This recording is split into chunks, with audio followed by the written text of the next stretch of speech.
기독교 신앙의 가장 중요한 진리는 예수 그리스도 그분이 누구신가로부터 시작을 합니다. 어떤 다른 종교에 그 중심에 살아계신 분의 인격이 있겠습니까? 모든 세상의 종교들은 한 종교 지도자의 가르침, 그분이 남긴 교훈, 또 혹은 모아놓은 경전, 그런 것의 기초에서 시작을 합니다. 그러나 우리가 믿는 신앙은 예수님의 교훈만을 믿는 것이 아닙니다. 우리 신앙의 중심에는 진리이신 예수님의 말씀만이 아니라 예수님 당신 그분께서 살아계신 인격으로 우리 안에 계시는 것입니다. 우리는 예수님의 말씀을 진리로 믿을 뿐만 아니라 예수님 그분을 진리로 믿는 것입니다. 그분은 내가 곧 길이요 진리요 생명이라 말씀하셨습니다. 예수님은 과거 역사 속에 잠시 살아계시다가 우리에게 훌륭한 말씀을 남겨주시고 떠나신 분이 아닙니다. 그분은 부활하시고 승천하시고 지금 성령 안에서 우리 가운데 임재하시는 살아계신 인격으로 우리 가운데 임재하시는 것입니다. 이것이 우리가 믿는 신앙의 가장 중요한 핵심입니다. 그러므로 예수님이 어떤 분이신가, 그것을 참되게 정확하게 아는 것은 너무나 중요합니다. 예수님에 관한 피상적인 정보를 가지고 예수님을 안다라고 생각하는 이 피상적인 생각들, 이 피상적인 이 지식들이 우리 신앙에 얼마나 위험한지 모릅니다. 교회에 익숙해지면 나는 당연히 천국 가는 것이라고 생각하는 것, 피상적 생각이죠. 예배당 앞에 예수교라는 간판을 붙였으면 무조건 예수님이 그 안에서 일하는 모든 일들은 다 예수님이 함께 해주신 것이라고 생각하는 것, 아주 피상적인 생각입니다. 교회에 등록이 되어 있고 또 함께 공동체 생활을 하면 나는 구원받은 보증을 받았다라고 생각하는 것도 위험한 피상적인 생각입니다. 늘 성경은 우리에게 도전합니다. 너희가 믿음 안에 있는가 스스로 시험하라. 과연 나의 믿음은 살아계신 예수 그리스도 그분과 잇대어 있는가? 그분이 내 안에, 내가 주님 안에 거하는 이 참된 신앙의 본질을 나는 체험하고 있는가? 우리는 늘 생각해 봐야 합니다. 리차드 포스터라는 영성 신학자가 쓴 Celebration of Discipline, 이 훈련의 기쁨이라는 이런 책에 보면 그분은 이렇게 말했습니다. 피상성이야말로 오늘 이 시대의 저주다. 이 시대가 필요로 하는 것은 더 지적이고 더 능력이 많은 사람들이 아니라 깊이 있는 사람들이다. 예수 그리스도 안에 깊이 뿌리 내린 사람들. 그것이 오늘 이 시대에 가장 필요한 것이죠. 우리는 너무나 쉽게 생각하고 당연하다고 생각합니다. 찰스 스펄전 목사님은 예수 그리스도에 관한 것은 어떤 것도 당연하게 생각해서는 안 된다. 피상적으로 할 때 우리는 쉽게 당연하다고 여기죠. 하나님의 은혜를 너무나 당연하게 여기는 겁니다. 당연한 것은 아무것도 없습니다. 모든 것은 하나님의 특별한 은혜요, 특별한 섭리요, 특별한 계획과 하나님의 놀라운 희생으로 이루어진 은혜인 것입니다. 우리에게 너무나 당연하게 여기는 것, 우리가 피상적으로 아는 것에 머무는 것이 아니라 모든 것이 놀라운 하나님의 은혜, 모든 것이 예수 그리스도의 그 아는 지식 가운데 우리의 믿음의 뿌리가 깊이 내리는 우리 모두가 되기를 축원합니다. 이런 피상적인 지식이 오늘 우리 시대 우리뿐만이 아니라 예수님의 육신의 부모가 되었던 요셉과 마리아, 예수님을 낳고 예수님을 길렀던 요셉과 마리아에게서도 그런 모습이 나타났다는 것이 오늘 본문을 통해서 나타나고 있는 것입니다. 예수님께서 12살 때 성전에 유월절을 지키러 올라가시다가 예수님을 잃어버리고 그리고 예수님을 다시 찾게 되는 이 과정에서 나타난 이 요셉과 마리아의 모습, 그리고 그 요셉과 마리아에게 예수님이 던진 이 한마디의 말씀이 요셉과 마리아에게 큰 교훈이 되었을 뿐만 아니라 오늘 우리에게도 큰 교훈이 된다는 것이죠. 예수님을 피상적으로 아는 것이 얼마나 위험한 것인가, 거기에 대해서 교훈하는 말씀입니다. 오늘 보면 2장 49절의 말씀을 우리 함께 읽어보도록 하겠습니다. 시작. 그러자 예수가 말했습니다. 왜 나를 찾으셨습니까? 내가 마땅히 내 아버지의 집에 있어야 하는 줄 모르셨습니까? 이 말씀은 예수님이 공식적으로, 공생애가 아니지만 처음으로 예수님께서 하신 말씀이고, 그 말씀은 육신의 부모에게 주시는 말씀이고, 성경에 기록된 것을 통해 볼 때 이것은 저와 여러분, 오고 오는 모든 시대의 성도들에게 주시는 예수님의 교훈인 것입니다. 이 말씀이 나온 배경은 유월절 절기를 지키기 위해서 요셉과 마리아가 예수님과 함께 예루살렘에 올라갔을 때의 일입니다. 요셉과 마리아는 경제적으로는 풍족하지 않았지만 신앙적으로는 아주 경건한 사람이라는 것을 알 수가 있습니다. 매년 유월절 절기를 지킬 뿐만 아니라 오늘 보면 3절에 보면 유월절 기간이 다 끝난 뒤에 집으로 돌아가는 길이었다고 말하고 있습니다. 유월절은 첫째 달 14일 저녁이 유월절입니다. 그리고 그 다음날 15일부터는 무교절, 한 주간에 누룩 없는 빵을 먹는 절기가 시작이 되죠. 그래서 엄밀히 말하면 유월절은 하루 저녁입니다. 유월절 정월 14일부터 그 다음날 해지기 전까지, 그게 유월절입니다. 기간이라고 할 때는 무교절까지 다 유월절 기간에 포함해서 말하죠. 무교절이 엄밀히 말하면 유월절과는 다르지만 유월절의 연장과도 같기 때문에 무교절까지 다 포함해서 유월절 절기다, 그렇게 부르기도 하는 것입니다. 대부분의 많은 사람들은 유월절 지나고 하루 이틀이 지나면 집으로 돌아가곤 했지만 이들은 기간이 다 끝날 때까지 그 기간을 지키고 그곳을 떠나는 경건한 사람이었다는 겁니다. 그때는 예수님이 12살 되던 해였습니다.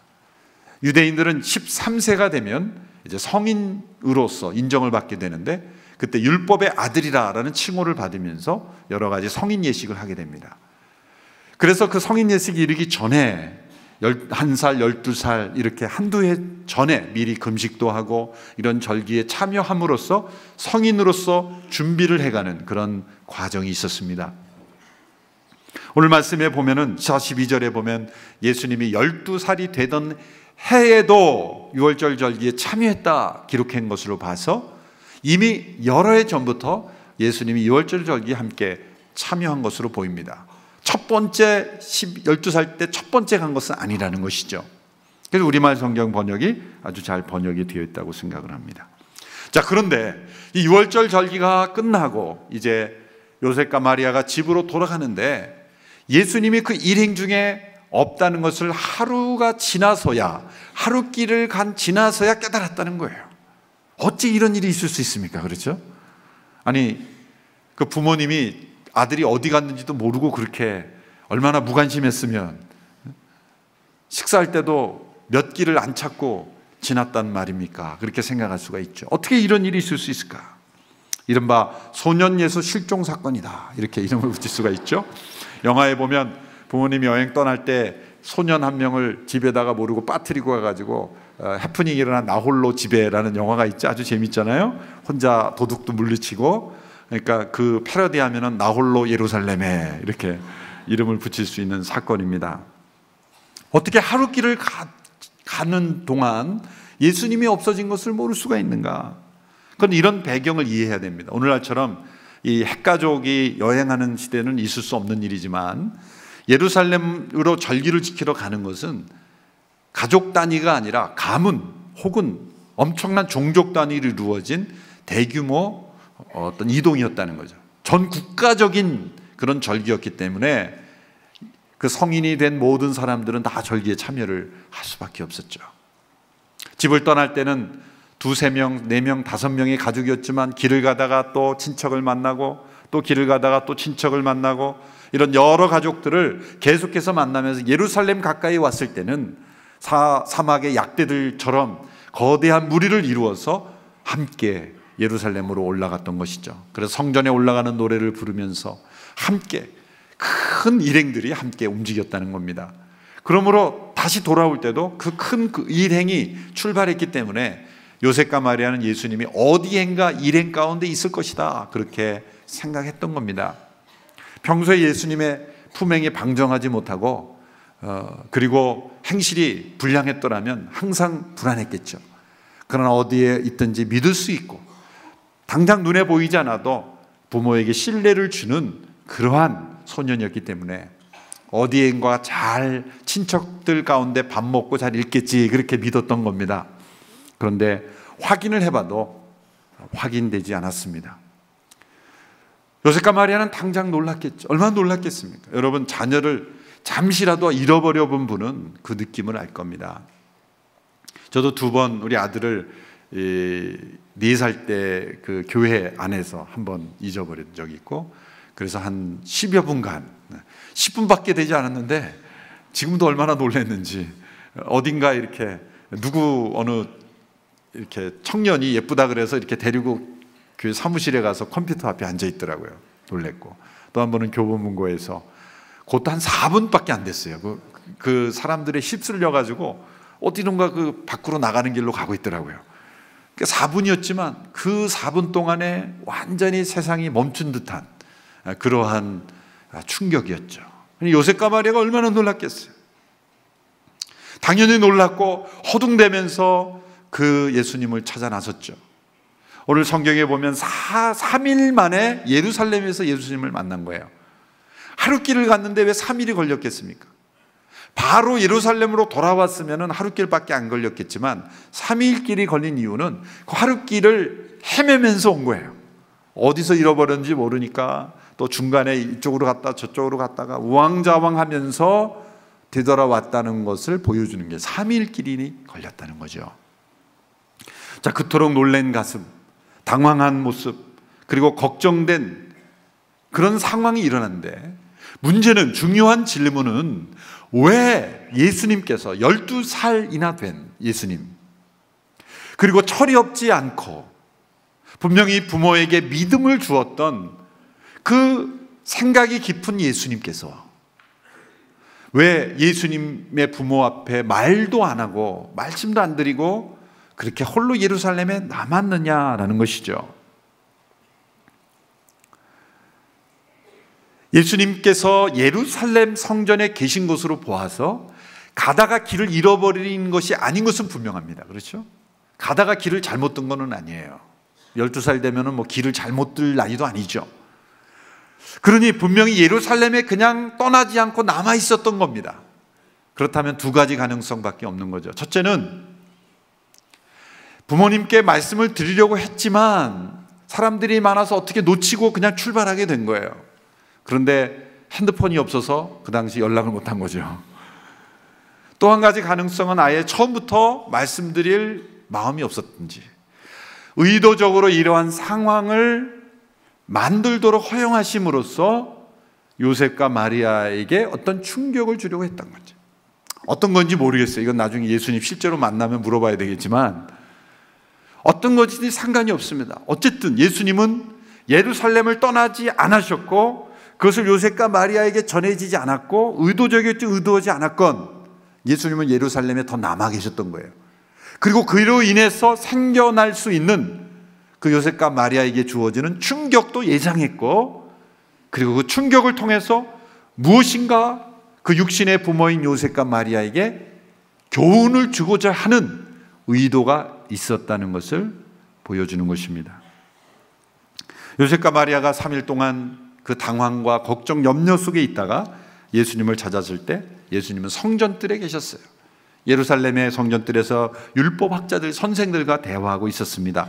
46절, 47절의 말씀을 함께 읽습니다. 시작. 3일이 지나서야 그들은 성전뜰에서 예수를 찾게 됐습니다. 그는 선생들 가운데서 앉아서 이야기를 듣기도 하고 묻기도 하고 있었습니다. 예수의 말을 들은 사람들마다 그가 깨닫고 대답하는 것에 몹시 감탄했습니다. 이 성전에서 율법학자들을 가르치신 것이 아닙니다. 자세히 읽어보면 듣고 묻고 대답하고, 이건 무엇을 의미합니까? 학습의 과정이라는 거죠. 많은 사람들이 예수님을 피상적으로 할 때 예수님은 하나님의 아들이셨기 때문에 태어난 지 돌이 되자마자 신명기를 줄줄줄줄 암송했고 2살이 돼서 모세 오경을 다 암송했고 그렇게 생각하시는 분이 있을지 모르겠어요.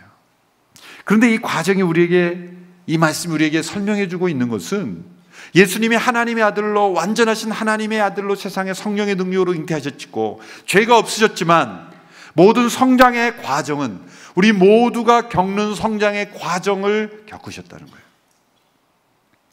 그리고 예수님은 기적적인 능력으로 한순간의 기도로 율법을 다 통째로 암송하신 기적으로 율법을 배우신 게 아니라 나사렛에서 회당에 출석하고 이런 예루살렘의 율법학자들과의 대화를 통해 묻고 생각하고 대답하는 이 학습의 과정을 통해서 예수님이 율법을 깨우치셨다는 거예요. 이것이 우리에게 가져다주는 의미는 무엇입니까? 예수님 당시의 사람과 오늘 이 시대의 사람들이 예수님을 생각하는 관점이 중요한 차이가 있습니다. 오늘 이 시대의 사람들이 예수님에 대해서 믿지 못하는 건 뭘까요? 예수님이 역사적인 인물이 아니라고 주장하는 사람은 아무도 없어요. 그걸 부인할 사람은 아무도 없어요. 무식한 사람이 되는 거죠. 물론 제가 대학교 때 어느 친구 전도하니까 그 친구가 저한테 그렇게 얘기하더라고요. 너는 꼭 예수님이 살아있었던 분처럼 얘기한다 그러더라고요. 진짜 무식한 친구죠. 제가 갑자기 띵 해서 너무 충격적인 대답을 들어가지고, 예수님이 살아계신 역사 속에 계셨다는 것을 부인할 사람은 아무도 없습니다. 오늘 이 시대의 사람들이 예수님을 알되 피상적으로 아는 것은 예수님은 사람이되 훌륭한 분이었다, 기독교라는 종교를 창시한 분이었다, 보통 사람과 다른 원수를 용서한 수준 있는 사람이었다, 그 피상적인 생각이에요. 오늘 이 시대의 사람들이 받아들이지 못하는 것은 예수님이 하나님이시라는 거예요. 예수님이 하나님이시라는 것만 받아들인다면 모든 것이 다 끝나는 거거든요. 그런데 예수님 당시의 사람들, 적어도 2세기까지의 사람들이 받아들이지 못했던 예수님에 관한 지식은 뭐였는지 아십니까? 예수님의 신성이 아니었습니다. 예수님의 인성이었습니다. 예수님이 어떻게 사람일 수 있느냐, 오늘 이 시대와 정반대의 의심과 질문을 가지고 있었다는 거예요. 왜 그랬을까요? 그 당시에는 증인들이 살아있었기 때문이에요. 오병이의 기적에서 기적이 일어나는 빵을 먹었던, 아니면 그 예수님께 그 오병이어를 가져다 드렸던 소년이 아직도 살아있었어요. 내가 드린 빵으로 기적이 나타났어요. 무리를 걷는 걸 본 사람이 있습니다. 나사로가 죽었다 살아난 기적을 본 사람들이 있습니다. 부활하신 예수님을 만난 사도들이 살아있고, 부모님이 거짓말하지 않는다는 걸 아는 자녀들이 살아있을 그때까지는 예수님을 이해하되, 예수님은 하나님이시지만 어떻게 사람일 수 있느냐가 믿지 못했다는 거예요. 오늘 이 누가복음 2장의 기록을 통해서 그 시대의 사람들에게 예수님을 어떻게 소개하고 있습니까? 예수님은 하나님이신 것이 아니라, 하나님이실 뿐만 아니라 참된 사람이시다. 그 당시 믿기 어려워했던 것을 증거해 주고 있는 거예요. 우리가 너희가 율법을 듣고 배우고 익히느냐? 예수님도 동일한 과정을 통해서 입힌다. 예수님 하나님이시기 때문에 시험 공부 하나도 안 하고 회당에서 맨날 100점 받을 수 있는 분이 아니었다는 거예요. 예수님도 열심히 밤새고 공부해야 100점 받을 수 있는 분이었다는 거예요. 그런 우리와 동일한 인성을 가지고 자라나셨던 예수님, 그러나 죄가 없으셨기에, 죄가 없으시면서 그 모든 율법을 깨우치시고 율법에 순종하시고 율법 아래 나셨지만 율법을 다 이루신 그분이셨기에 우리의 구원자가 되실 수 있었다라는 것을 가르쳐주고 있는 것입니다. 예수님은 유월절 절기가 다 끝나서 다른 사람들은 돌아갔지만 예수님은 돌아가기를 원치 않았습니다. 왜 그랬을까요? 나머지 공부, 자율학습을 더 하고 싶었던 거예요. 평소에 예수님은 나사렛 회당에 다니면서 궁금함이 많이 일어났어요. 율법에 스스로 깨닫지 못했던 것 더 잘하고 싶은데 부모님께 물어봐도 모른다 그러고, 그가 출석하는 회당의 선생에게 물어봐도 꼭 예수님은 모르는 것만 질문하는 학생이었어요. 랍비도 잘 모르는 거를 예리하게 질문했기 때문에 회당에 나오는 걸 싫어하는 선생도 있을지 모르겠어요. 그래서 메모해 놨다가 예루살렘 절기에 올라가면 그래도 좀 더 연구를 깊이 한 예루살렘에 있는 율법학자들에게 그 질문 하나씩 던지는 거예요. 여러분, 12살 때 가장 필요한 자세는 뭡니까? 배우는 자세예요. 탐구하는 자세. 잘 듣고 잘 질문하고 잘 대답할 수 있는 그러한 보통 청소년에게 있어야 될 모습이 예수님께로 그대로 있었다는 것. 그래서 예수님은 예루살렘을 떠나지 않고 더 남아서 배우기를 원했다는 거죠. 그러나 그 모든 상황을 통해서 이제 요셉과 마리아는 먼저 떠나게 되었고 예수님은 걱정하지 않고, 며칠 동안 부모가 걱정하긴 하겠지만 결국은 이 자리에 온다는 걸 알고, 원래 이 길을 잃어버리면은 어떤 자녀가 제일 먼저 잘 찾습니까? 잃어버린 그 자리에 가만히 있으면 빨리 찾아요. 그런데 같이 당황해서 돌아다니다 보면 서로 길이 엇갈리잖아요. 예수님은 당황하지 않았어요. 그 자리에 있으면 올 거라는 걸 알아셨죠. 결국 그 자리에서 만났지 않습니까? 예수님은 그 예루살렘 성전에서 더 율법을 깊이 배우기를 원했다는 거예요. 그 열망, 그 하나님의 아버지의 뜻이 율법에 어떻게 기록되어 있고 어떻게 나타나는지를 더 분명하게 알고자 하는 그런 간절한 열망이 예수님 안에 있기 때문에 그 자리에 남은 것입니다. 그로 인해서 이런 해프닝이 생긴 거죠. 자, 3일 만에 요셉과 마리아가 예수님을 찾고 나서 이렇게 나무라듯 책망하며 말하죠. 48절의 말씀입니다. 우리 같이 한번 읽겠습니다. 시작. 그 부모는 예수를 보고 놀랐습니다. 그래서 그의 어머니가 말했습니다. 얘야, 왜 우리에게 이렇게 했느냐? 내게 아버지와 내가 얼마나 걱정하며 찾았는지 모른다. 당연한 말이죠. 자녀에게 이렇게 잃어버린 자식을 찾고 나서 이렇게 말하지 않는 부모 어디 있겠습니까? 얘 어쩌자고 이랬니? 좀 과격한 사람은 볼기도 막 때리면서, 너 자꾸 이럴래 그러면서 엄마 아빠가 얼마나 걱정했는지 알아 그러면서 막 토로하는 거죠. 책망이 아니라 너무나 걱정하고 두려워했기 때문에 이러한 염려를 토로하는 그런 아주 자연스러운 인간적인 반응이죠. 그런데 이 인간적인 요셉과 마리아의 예수님을 잃어버렸을 때에 나타난 이 두 사람의 반응 속에 나타난 문제는 뭘까요? 아니, 무슨 문제가 있습니까? 자식을 잃어버려서 3일간 헤매다가 찾았으면 이런 말 하는 게 당연하죠 라고 말할 수 있지만, 성경에 이러한 상황이 기록된 것은 단지 잃어버린 자식을 되찾은 부모의 기쁨만을 얘기하는 것이 아니라 요셉과 마리아에게 그들이 잊어버리고 있었던 그 무엇인가가 있었다는 것을 가르쳐 주는 거예요. 그 예수님을 잃어버린 상황에서 그들이 보였던 반응은 예수님이 함께 있었을 때 그들이 피상적으로 예수님을 알고 잘 깨닫지 못하고 분명하게 알지 못했던 것이 있었다는 거예요. 그게 뭘까요? 요셉과 마리아는 예수님을 12년 동안 양육하면서 이제 어느덧 자기 자식이 된 거예요. 내 자식이 된 겁니다. 마리아는 분명히 천사를 통해서 전해준 예수님의 사명, 예수님의 정체에 대해서 들었을 겁니다. 성령으로 잉태됐다는 것 기억하고 있어요. 확실하게 알고 있어요. 그런데 예수님을 젖을 먹이면서 키우고, 그리고 또 기저귀를 갈아주고 예수님이 자라면서 또 걷게 되고 뛰게 되고 자라면서 어느덧 조금씩 잃어버려져 가고 있는 것이 있다면 예수님이 하나님의 아들이시며 메시아이시며 인류의 구원자이시로 오신 것을 점차 잊어버리고 있었다는 것을 보여주는 겁니다. 왜 예수님을 걱정합니까? 왜 예수님을 염려합니까? 다른 청소년과 같은 비슷한 연령들이 가지는 인생의 방황이라도 하는 것처럼 그 염려하고 불안해하는 요셉과 마리아의 모습을 보면 예수님이 누구신가에 대해서 요셉과 마리아는 피상적으로만 알고 있었다는 거예요. 가장 가까이서 그 예수님의 신성, 예수님의 온전한 그런 구원자이심을 알아야 될 요셉과 마리아조차도 잊어가고 있었다는 것.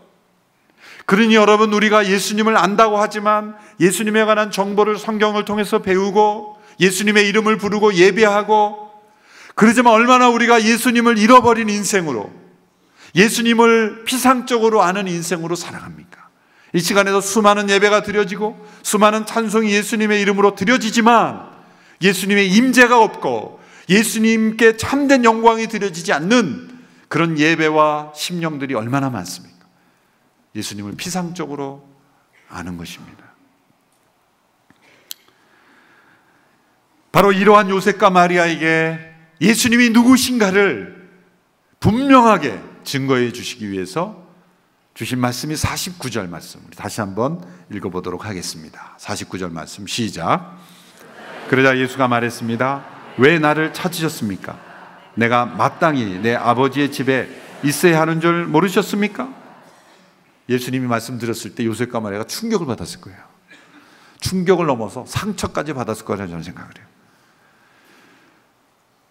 자, 요셉과 마리아가 어찌하여 너가 우리에게 이렇게 했느냐, 엄마 아빠가 얼마나 걱정했는지 몰라 그러면 뭐라고 이러는 게 예의입니까? 엄마 아빠 죄송해요, 제가 율법 공부하는 게 너무 재밌어가지고 선생님들과 대화하다 보니까 말씀드린 걸 깜빡 잊었어요, 미안해요. 그래야 되잖아요. 근데 이렇게 말했어요. 왜 나를 찾으셨나이까? 요셉과 마리아가 벙 쪄서 이런 대답이 어찌민고? 이렇게 그랬을 거예요. 왜 나를 찾으셨습니까? 왜 찾았는지 몰라서 묻는 겁니까? 지금? 아들이니까 찾았죠. 왜 찾았겠어요? 왜 나를 찾으셨습니까? 예수님의 대답은 좀 엉뚱한 것 같아요. 왜 나를 찾으셨습니까? 그 다음 말은 요셉에게 큰 상처가 됐을 거예요. 마리아가 그랬잖아요. 내 아버지가 얼마나 널 찾았는지 몰랐더니 예수님이 내가 내 아버지 집에 있어야 될 줄 알지 못했습니까? 요셉은 누가 아버지야? 그러면 그럴 거예요. 자, 이게 지금 뭘 깨닫지 못하는 거예요? 요셉이 자신이 아버지의 책임을 다했고 마리아가 어머니의 책임을 다했지만 예수님의 진정한 아버지 되신 하나님이 하나님의 아들이라는 것, 그걸 잊어버리고 살고 있었다는 거예요. 우리 이 요셉과 마리아뿐만이 아니에요. 우리가 자녀를 양육하지만 자녀 교육의 가장 큰 심각한 첫 번째는 어디서 생깁니까? 자식이 자기 소유인 줄 아는 거예요. 내 자식이라고 생각할 때 내가 책임지고 양육하고 돌보지만 결국은 하나님의 자녀라는 것을 인정하지 않으면 자녀는 늘 잃어버리게 되는 것입니다. 하나님의 자녀가 되는 거예요. 내 소유가 아니라, 내 꿈을 이루는 자가 아니라 하나님의 꿈을 이루는 자, 내 육신의 자녀만이 아니라 하나님의 자녀라는 것을 인정할 때 그 자녀에게 하나님의 뜻이 이루어진 줄로 믿습니다. 예수님은 이 말씀, 이 충격적인 예수님 말씀은 불효자식의 고백이 아닙니다. 집 떠난 비행 청소년의 부모에 대해서 대항하는 게 아닙니다. 이 말씀은 예수님께서 이 요셉과 마리아가 예수님을 피상적으로 알고 육신의 부모로서만 깨닫고 자신을 육신의 자녀로서만 생각하고 있는 그들의 피상적인 생각을 벗겨주시기 위해서 충격요법을 쓰신 거예요. 예수님의 말씀을 다시 한번 깊이 묵상해 보면 세 가지를 우리는 주목해야 합니다. 첫째로, 예수님 왜 나를 찾으셨습니까? 이것은 요셉과 마리아가 잊어버리고 있던 것을, 망각을 지적해 주시는 겁니다. 요셉과 마리아가 그들이 예수님을 잉태하고 출산할 때의 그 충격, 동방의 박사들이 경배하러 오고 헤롯이 아이들을 죽이려고 하고 그 신비스러운 끔찍한 일들이 일어나면서조차 하나님이 예수님을 지켜주신 것, 너무나 그들은 생생하게 기억하고 있어요. 그런데 12년이란 세월이 흐르면서 어느덧 그들은 예수님의 사명, 예수님의 정체, 예수님이 누구신가에 대해서 점점점 희미해지고 있었다는 거예요. 여러분, 오늘날 예수님을 믿는 많은 우리들 가운데서도 교회 생활에 익숙해지다 보니까 교회 생활은 남아있지만 예수님이 계시지 않는 신앙생활이 얼마나 많습니까? 예수님을 잃어버린 삶이 얼마나 많습니까? 예수님이 누구시냐고 질문해도 대답할 수 없는 성도들이 얼마나 많습니까? 예수님은 참 하나님이시여 동시에 참 사람이시며 우리를 구원하시기 위하여 십자가에 못 박힌 구세주라는 고백을, 단순한 고백을 다른 사람 앞에 당당하게 하지 못하는 성도들이 얼마나 많습니까? 예수님을 잃어버린 사람들입니다. 예수님이 일행 중에 함께 있는 줄로 생각했으나 예수님이 계시지 않는 거예요. 예수님에 관한 모든 것은 당연하다고 여기면 안 되는 것입니다. 내 몸이 예배당 안에 앉아있다고 예수님이 나와 예수님께 합당하다고 생각해서 안 되는 거예요. 뭐든지 당연하다고 여겨서는 안 되는 것입니다. 피상적인 지식에 머물러서는 안 되는 것입니다. 주님께서 내 안에 계신가, 내가 주님 안에 있는가, 늘 우리는 마음에 확인하고 고백하고 확실하게 예수님을 모셔드리는 우리 모두가 되어야 될 줄로 믿습니다. 왜 나를 찾으셨습니까? 어떤 나를 찾으셨다는 거죠. 요셉과 마리아, 그대들이 찾는 예수는 하나님의 아들 예수인가 아니면 당신의 아들로서의 예수인가라는 거예요. 지금 요셉과 마리아가 3일 동안 당황하여 찾은 예수님은 육신의 자녀인 예수님을 찾은 거예요. 그들이 만약 하나님의 아들 되신 예수 그리스도를 찾았더라면 그렇게 허둥대고 당황하지 않았을 거예요. 둘째로 예수님은 이런 단어를 쓰셨죠. 내 아버지의 집에 있어야 할 줄 알지 못합니까? 내 아버지의 집. 요셉에게 충격이 됐죠. 너 아버지는 난데 너의 아버지가 따로 있단 말이냐? 요셉에게 충격을 준 거예요. 내가 당신의 육신의 법적인 아들이지만 내 아버지는 하나님이십니다. 그 하나님의 집, 율법을 가르치고 연구하고 제사를 집행하고 절기를 이루는 그 하나님께서 가르쳐 주신 그 집에서 제가 있어야 하는 것이 당연한 것 아니겠습니까? 여기서 이 번역에 내 아버지의 집이라고 번역이 되어 있는데 원문에 정확하게 번역을 하면 집이란 단어가 없습니다. 그러니까 이렇게 되는 거예요. 내 아버지의 아내, 그러니까 영어로 표현하면 in my father's, 소유격으로 끝나요. 내 아버지의 아내. 그러니까 소유격이 됐으니까 그 당시에 많은 사람들이 소유격으로 끝나면 집일 것이다 라고 정황상으로 보면은 이제 집이 맞죠. 성전에 계셨으니까 내 아버지의 집에 있어야 할 줄 알지 못합니까? 그러니까 아주 합리적인 해석이죠. 그러나 그냥 소유격으로만 말씀하시는 걸 봐서 상당히 깊이 있는 의미가 함축이 되어 있는 겁니다.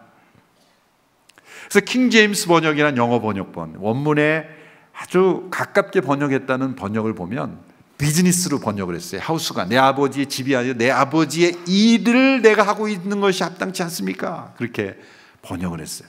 두 가지 다 가능하다는 겁니다. 두 가지.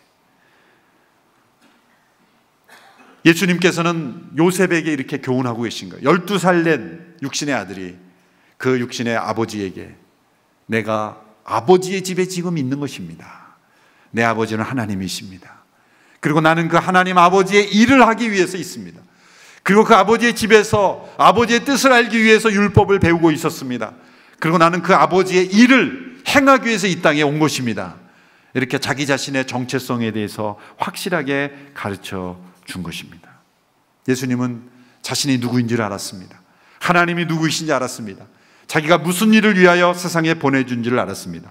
그 세 번째 단어로 이 단어를 강조해 쓴 거죠. 마땅히 내 아버지 집에 있어야 될 줄 알지 못합니까? 마땅히.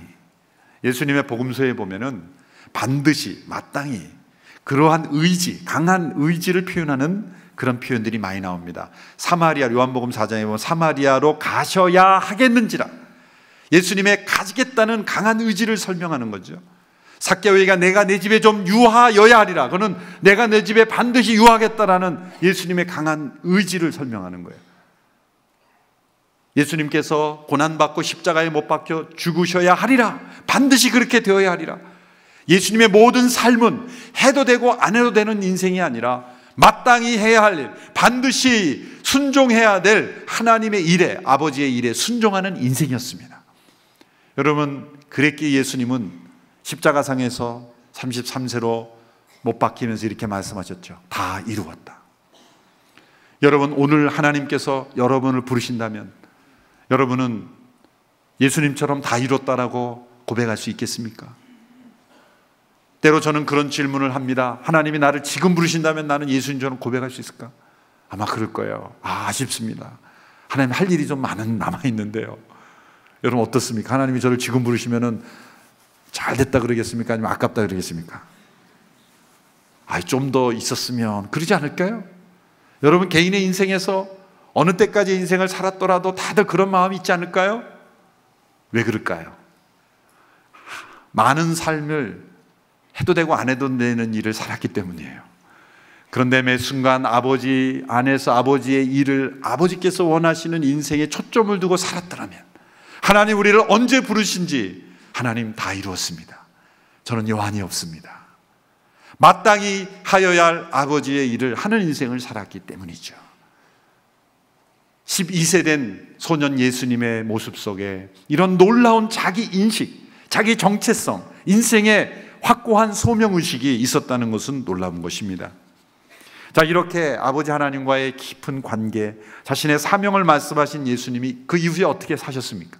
자, 이렇게 장엄하게 부모를 교훈한 예수님이라면 이제 13세부터 공생애를 시작해야 되지 않습니까? 아니죠. 그 이후로 예수님은 18년이나 더 나사렛에서 육신의 아버지의 일인 목수의 일을 도우면서 율법을 연구하며 공생애를 준비하시면서 사셨다는 거죠. 51절 52절의 말씀을 같이 읽습니다. 시작. 그러고 나서 예수는 부모와 함께 내려가 나사렛으로 돌아가서 부모님께 순종하며 지냈습니다. 예수의 어머니는 이 모든 일을 마음에 간직했습니다. 그리고 예수는 지혜와 키가 점점 더 자라가며 하나님과 사람들로부터 사랑을 받았습니다. 자, 예수님은 공생애를 바로 시작하지 않고 18년이나 더 부모에 순종하며 지냈다는 거예요. 이 얼마나 놀라운 균형입니까? 이 말씀이 있기 때문에 왜 나를 찾으셨습니까? 내가 내 아버지 집에 있어야 할 줄 알지 못합니까? 라는 예수님의 이 도전적인 말씀이 육신의 부모를 거역하는 불순종의 아들의 고백이 아니라는 것이 여기 나오는 거예요. 예수님은 완전한 하나님이여 동시에 완전한 사람이셨고 30세가 될 때까지 부모의 뜻에 순종하며 그 집안일을 함께 섬기며 부모를 모시는 효성스러운 아들로 살았다는 거예요. 이 참된 하나님이며 참된 인간의 모습이 아주 균형 잡히게 나타나죠. 그것을 좀 더 확대해서 설명한 것이 52절의 말씀이에요. 52절 다시 한번 이렇게 돼 있죠. 지혜와 키가 점점 더 자라가며 하나님과 사람들로부터 사랑을 받았다. 네 가지 영역에서 예수님은 인간으로서의 성장이 있었던 거예요. 첫 번째, 지혜가 자라났다. 이건 정신적 성장이죠. 그 다음에 키가 자라났다. 그건 신체적 성장이죠. 하나님께 사랑을 받았다. 영적인 성장이죠. 사람들로부터 사랑을 받았다. 사회적 성장이죠. 참된 인간의 성장은 네 가지 영역에서 이루어져야 돼요. 영적인 성장, 하나님과 사랑을 누리고, 사회적 성장, 다른 사람들과 사랑을 누구받고, 그리고 지혜가 자라고 키가 자라는. 그래서 제가 신생아를 축복할 때는 이 네 가지 영역을 축복합니다. 예수님처럼 그렇게 하나님과 사람 앞에 사랑스럽게 하시고, 키만 자라는 것이 아니라 지혜도 함께 자라게 하옵소서. 우리 어린 자녀들을 위해 축복할 때 이 말씀을 붙잡고 예수님처럼 온전한 성장이 이루어지게 하옵소서. 그렇게 기도하기를 바랍니다. 요셉과 마리아가 망각하고 있었던 것처럼 오늘 이 시대도 예수님이 누구신가에 대해서 우리가 망각하고 오해하고 피상적인 지식만을 갖고 있지는 않은지. 예수님은 당시에 사는 사람들은 예수님은 하나님이시기에 예수님은 사람일 수 없다라고 생각했던 오해가 있었지만, 오늘 이 시대에는 예수님은 사람일 뿐 하나님일 수가 없다라는 오해 속에 예수님을 참되게 알고 있지 못합니다. 다시 한번 우리가 선포하며 고백합니다. 예수님은 완전한 하나님이시며 완전한 사람이십니다. 그분은 십자가에 죽으셨고 부활하시고 성령으로 우리 가운데 임재하고 계십니다. 그분은 역사 속의 인물이 아니라 지금 살아계신 우리 가운데 임재하시는 인격이십니다. 그분과 동행하는, 그리고 그분을 깊이 사랑하는 우리 모두가 되기를 주님의 이름으로 축원합니다.